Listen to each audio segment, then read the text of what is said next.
हिंदी पत्रकारिता दिवस पर सीएम रेखा ने दी पत्रकारों को शुभकामनाएं। सोशल मीडिया के माध्यम से दी बधाई। लिखा, पत्रकारिता ने सदैव सत्य, साहस और जनहित की भावना को प्रबल। दिल्ली सरकार ने अपने कार्यकाल के 100 दिन किए पूरे।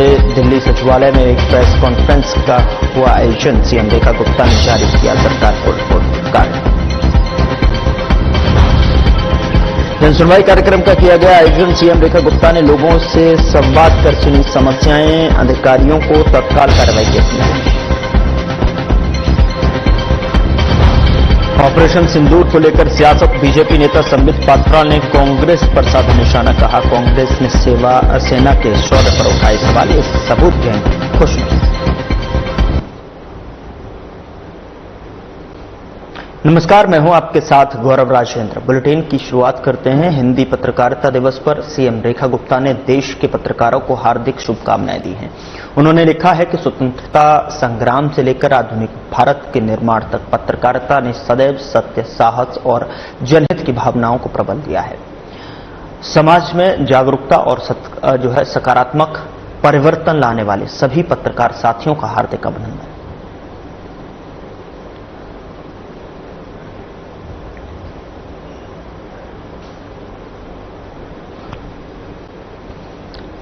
हिंदी पत्रकारिता दिवस पर सीएम रेखा ने सभी पत्रकारों को शुभकामनाएं दी हैं।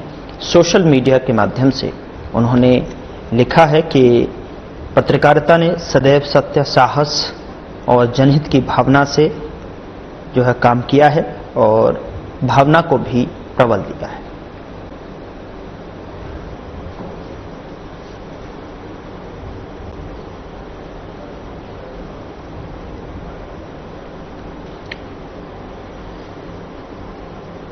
दिल्ली की मुख्यमंत्री रेखा गुप्ता ने 10वीं और 12वीं की परीक्षा में अच्छा प्रदर्शन करने वाले विद्यार्थियों को उन्हें बधाई दी है। उन्होंने कहा कि दिल्ली सरकार के स्कूलों में पढ़े बच्चों की यह सफलता पूरे समाज और देश के लिए गर्व की बात है।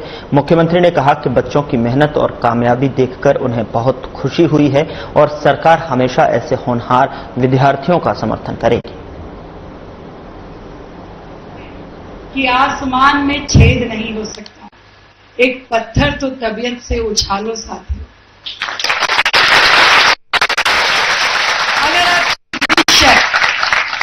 अगर आपकी विश है, अगर आपका विजन है और आप में लगन है, तो आप अपने लिए रास्ता खोज ही लो, क्योंकि आप तो दरिया हो, अपना हुनर जानते हो। जिस और निकल जाओगे रास्ता बन ही जाएगा।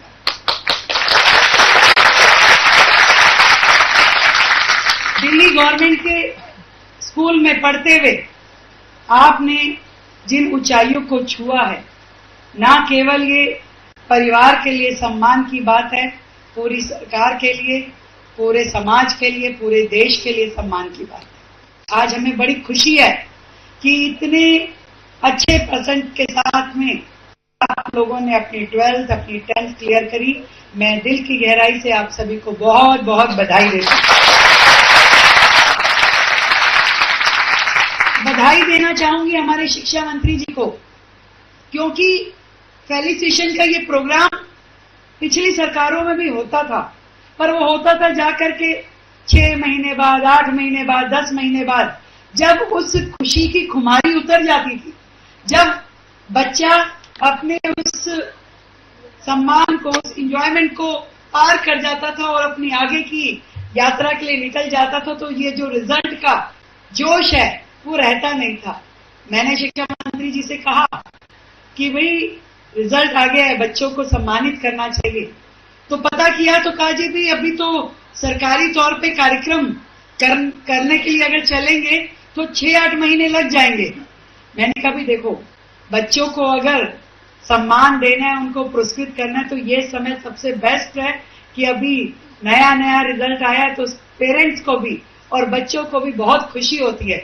और मैं इसीलिए उन्हें बधाई देना चाहती हूं कि मेरे कहने मात्र से आपने इस कार्यक्रम की तैयारी करी, और एसबीआई का भी धन्यवाद करती हूं कि आज उन्होंने हमारे बच्चों को पुरस्कार स्वरूप ये आईपैड दिए।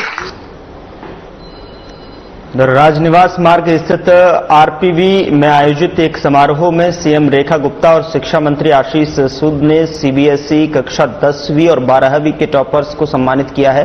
2024-25 में 100% परिणाम और उच्च स्कोर वाले छात्रों वाले स्कूल को उनकी शैक्षणिक उत्कृष्टता के लिए जो है सम्मानित किया गया।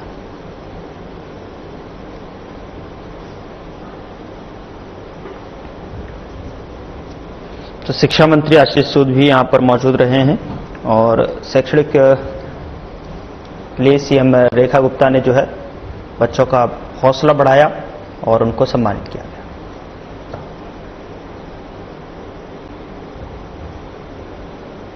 गोवा राज्य स्थापना दिवस पर मुख्यमंत्री रेखा गुप्ता ने समस्त गोवा वासियों को शुभकामनाएं दी हैं। उन्होंने सोशल मीडिया पर लिखा कि अपनी समृद्ध सांस्कृतिक विरासत और प्राकृतिक सौंदर्य के लिए प्रसिद्ध ये राज्य प्रधानमंत्री नरेंद्र मोदी के मार्गदर्शन और मुख्यमंत्री प्रमोद सावंत के नेतृत्व में जो है निरंतर विकास और जनकल्याण की दिशा में अग्रसर है। हमें विश्वास है कि गोवा की ये प्रगति यात्रा जो है, ये जो प्रगति यात्रा है भविष्य में और भी सशक्त होगी।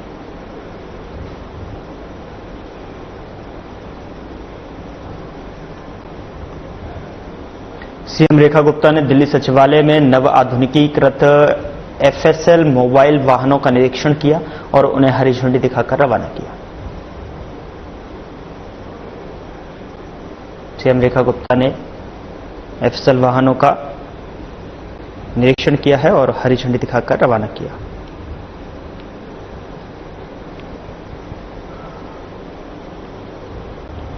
दिल्ली सरकार ने अपने कार्यकाल के 100 दिन पूरे होने पर दिल्ली सचिवालय में एक प्रेस कॉन्फ्रेंस का आयोजन किया है और इस मौके पर मुख्यमंत्री रेखा गुप्ता और उनके मंत्रिमंडल के सभी मंत्रियों ने सरकार द्वारा अब तक किए गए कामों की जानकारी दी। उन्होंने एक पैम्पलेट भी जारी किया है जिसमें इन 100 दिनों की प्रमुख उपलब्धियों, विकास कार्यों और योजनाओं को विस्तार से बताया गया है। मुख्यमंत्री रेखा गुप्ता ने कहा कि सरकार ने जिन वादों के साथ काम शुरू किया था उन्हें पूरा करने की दिशा में तेजी से कदम उठाए जा रहे हैं। शिक्षा, स्वास्थ्य, पानी, बिजली और महिला सुरक्षा जैसे विषयों पर सरकार ने कई जरूरी फैसले लिए हैं। छोटी मगर इसमें आप लोगों का स्नेह हमें लगातार मिलता रहा है। मजबूत कदमों के साथ आदरणीय मुख्यमंत्री जी के नेतृत्व में दिल्ली ने जो काम आगे किया है, मुख्यमंत्री स्वयं यहां आज आपके साथ अपनी सरकार के इन 100 दिनों के संदर्भ में बातचीत करने के लिए उपस्थित है। मैं दिल्ली की माननीय मुख्यमंत्री आदरणीय रेखा गुप्ता जी से, इस सरकार की मुखिया आदरणीय रेखा गुप्ता जी से अनुरोध करता हूं कि वे मीडिया के सभी बंधुओं को 100 दिन के इस अवसर पर भारतीय जनता पार्टी ने 27वें जो है वनवास को खत्म कर 20 फरवरी 2025 को जो है एक बार फिर दिल्ली में अपनी सत्ता काबिज की थी और इसी के साथ आज यानी कि 30 मई को सरकार के 100 दिन पूरे हो चुके हैं। यही कारण है कि आज दिल्ली भर में कई कार्यक्रम आयोजित किए जा रहे हैं और 100 दिन पूरे होने में जो है सीएम रेखा गुप्ता ने कहा कि 100% खुश हैं और हमें संतोष है कि दिल्ली की सरकार जनता के जो अधिकार हैं उन्हें देने के लिए ईमानदारी से काम कर रही है और निश्चित रूप से विकसित भारत के साथ विकसित दिल्ली आगे बढ़ेगी और तरक्की करेगी। तसल्ली है कि जो दिल्ली के अधिकार हैं, जो दिल्ली की जनता के अधिकार है, उनको देने की दिशा में दिल्ली की सरकार ईमानदारी से काम कर रही है, पूरी शिद्दत के साथ काम कर रही है और निश्चित रूप में विकसित भारत के साथ विकसित दिल्ली आगे बढ़ेगी और तरक्की करेगी। Thank you. दिल्ली की सीएम रेखा गुप्ता ने जन सुनवाई कार्यक्रम में नागरिकों से सीधा संवाद किया और उनकी समस्याओं को सुना है। उन्होंने अधिकारियों को तत्काल कार्रवाई के निर्देश दिए और कहा कि जन सरोकार की सुशासन का मूल है। इस कार्यक्रम में नागरिकों की समस्याओं का समाधान सुनिश्चित करने पर जोर दिया गया।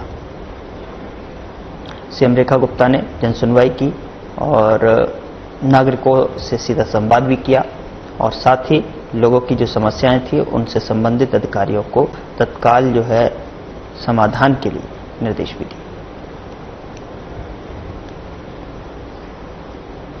बीजेपी नेता संबित पात्रा का बयान सामने आया है जिसमें उन्होंने कांग्रेस पर निशाना साधा। संबित पात्रा ने कांग्रेस पर निशाना साधते हुए कहा कि कांग्रेस पार्टी ने शुरू में कहा कि हम देश के साथ खड़े हैं, लेकिन एक दिन भी ये भारत के साथ नहीं खड़े थे। प्रथम दिन से ही राहुल गांधी, जयराम रमेश और उनके लोगों ने भारत की सेना, भारत के शौर्य पर सवाल उठाया। ये सबूत गैंग खुश नहीं है।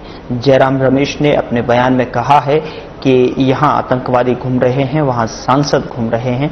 एक ही सांस में आपने सांसदों और आतंकवादियों को समान कर दिया। सांसद घूमने नहीं गए, वे भारत के पक्ष को जो है विश्व के सामने रखने गए हैं, उसमें आपको भी सांसद हैं। प्रधानमंत्री माननीय श्री नरेंद्र मोदी जी ने हम सबको अवगत कराया देश के नाम अपने संदेश में। यह न्यू नॉर्मल एक बहुत बड़ी बात है। आज हिंदुस्तान इसे सलाम भी कर रहा है, तिरंगा यात्रा भी निकल रहा है, देश की आर्मी को हर कोई सल्यूट भी कर रहा है।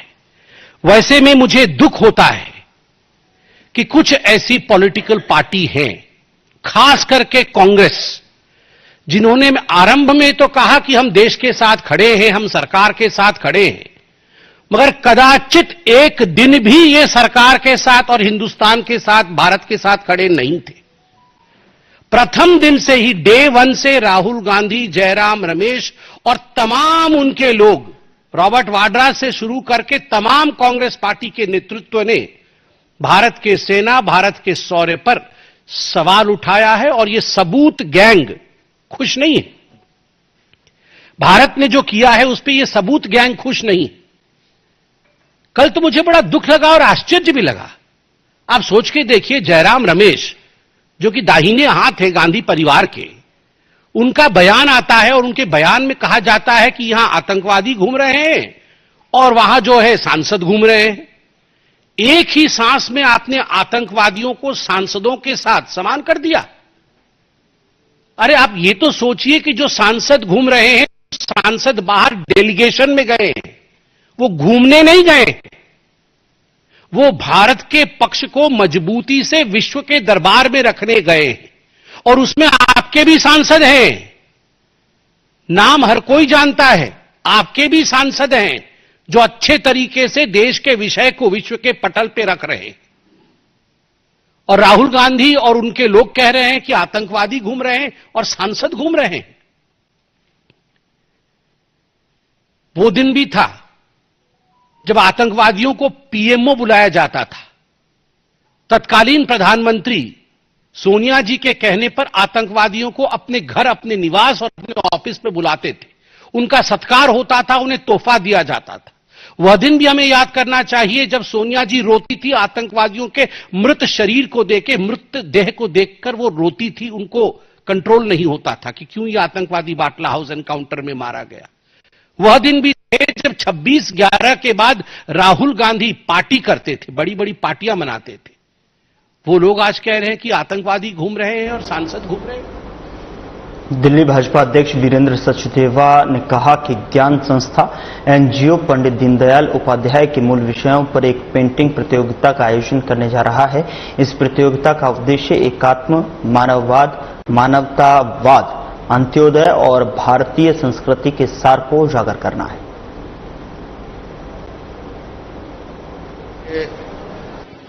जो मूल विषय हैं, एकात्म मानववाद है, अंत्योदय है, भारतीय संस्कृति का जो प्रारूप है, उस पर ज्ञान संस्था और एनजीओ द्वारा एक पेंटिंग कंपटीशन किया जा रहा है, जहां श्रद्धेय दीनदयाल जी के ऊपर इस तरह के बच्चे जो है वो चित्र बनाएंगे।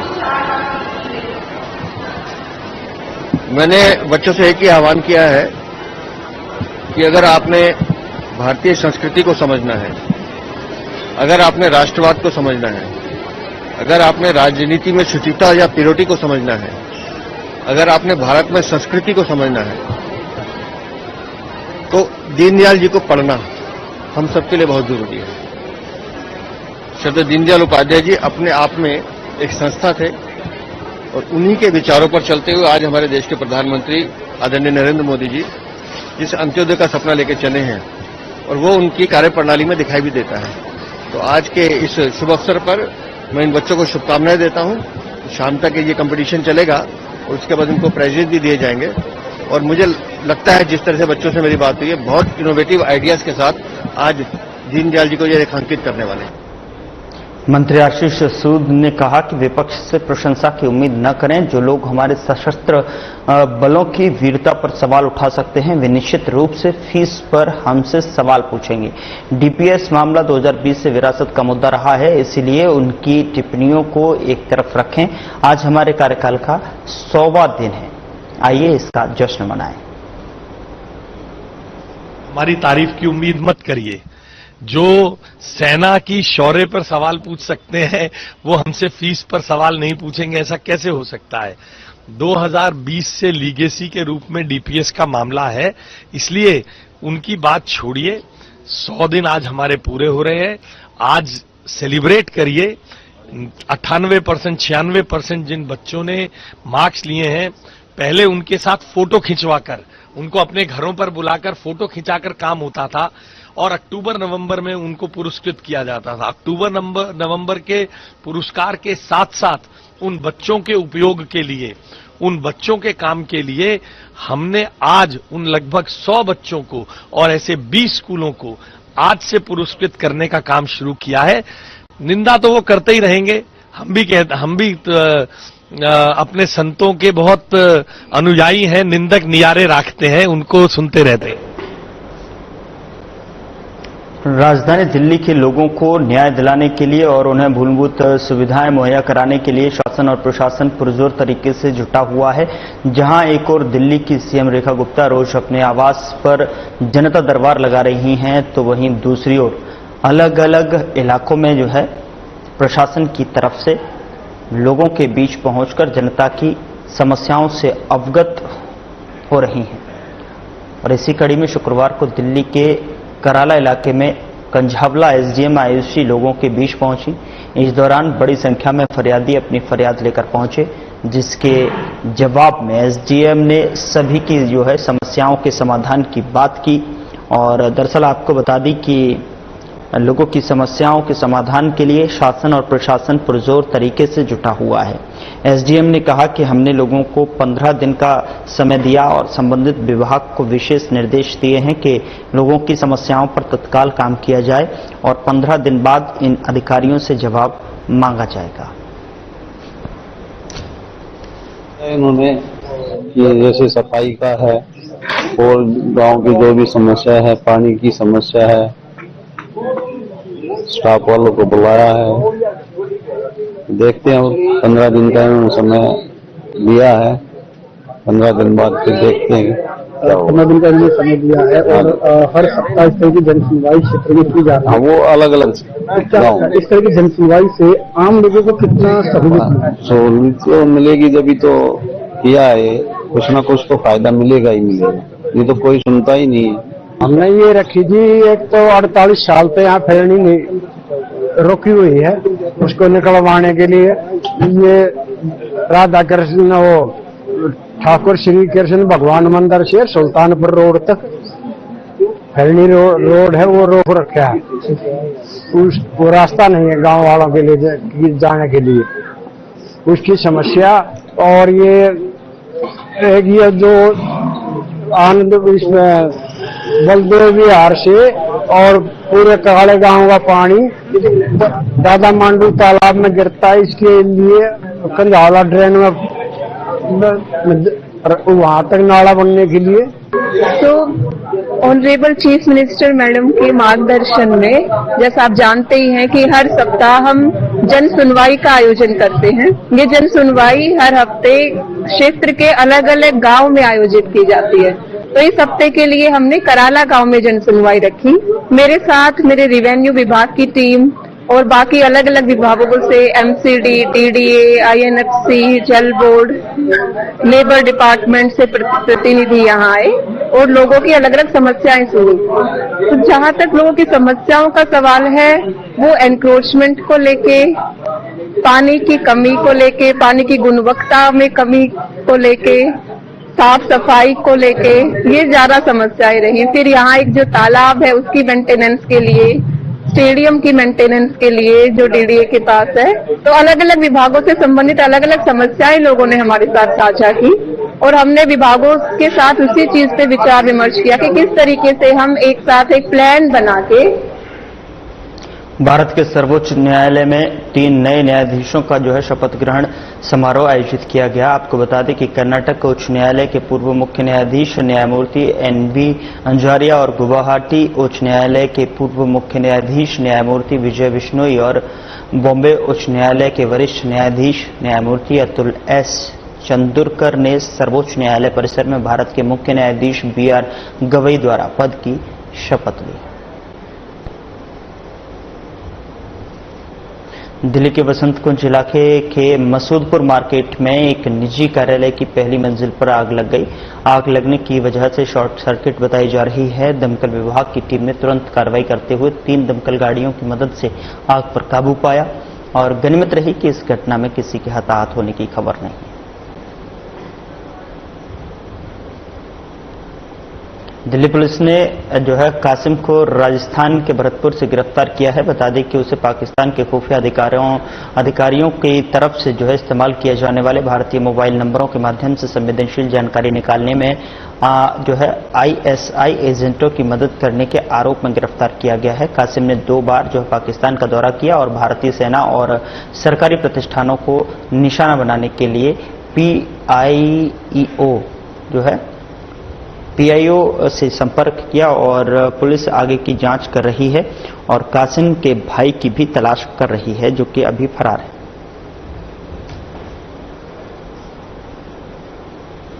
दिल्ली पुलिस के उत्तर पश्चिम जिले के अलग अलग इलाकों में कार्रवाई करते हुए 38 अवैध बांग्लादेशी नागरिकों को गिरफ्तार किया गया है। इनमें महिलाएं और बच्चे भी शामिल हैं। साथ ही आपको बता दें कि पुलिस के मुताबिक ये सभी पहले हरियाणा के नूह इलाके में काम करते थे, लेकिन अब दिल्ली की फैक्ट्रियों में काम कर रहे थे और इसके पास जो है भारत में रहने की कोई वैध दस्तावेज नहीं थे। पुलिस जांच में यह भी सामने आया कि ये लोग पहचान छिपाकर यहां रह रहे थे।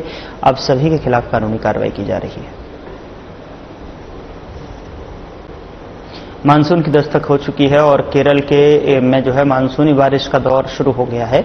दिल्ली एनसीआर में बारिश और तूफानी मौसम की संभावना है क्योंकि भारतीय मौसम विभाग आईएमडी ने जो है इस क्षेत्र के लिए ऑरेंज अलर्ट जारी किया है, जिसमें आंधी, बिजली गिरने और 50 से 60 किलोमीटर की गति से पहुंचने में वाली तेज हवाओं की चेतावनी दी गई है।